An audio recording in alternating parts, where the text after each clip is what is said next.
Hi friends, ఇవాళ మనం మినప వడలు చేయబోతున్నాము. దానికోసం నైట్ అంతా నానబెట్టుకున్న పప్పును ఇప్పుడు మిక్సీలో వేసుకోవాలి. మనము మిక్సీ పట్టుకున్న మినపప్పులో జీలకర్ర, కొత్తిమీర, 2 స్పూన్ల బియ్యం పిండి క్రిస్పీనెస్ కోసం,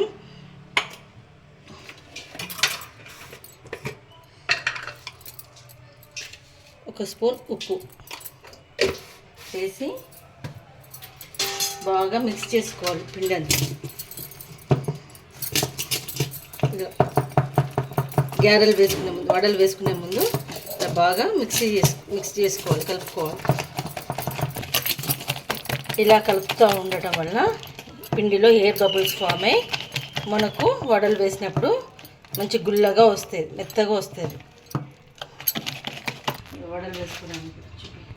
ఒక పాలిథిన్ కవర్ మీద కొన్ని వాటర్ రాసి స్ప్రెడ్ చేసి మనం పిండి ముద్దను తీసుకొని ఇలా వేసి మధ్యలో హోల్ పెట్టుకొని ఇలా రౌండ్ అనుకొని వడ వచ్చేది.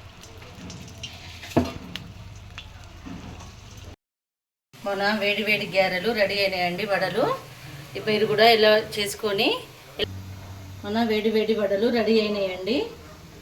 మీరు కూడా చేసుకొని ఎలా ఉన్నాయో చెప్పండి, కామెంట్ బాక్స్లో కామెంట్ చేయండి.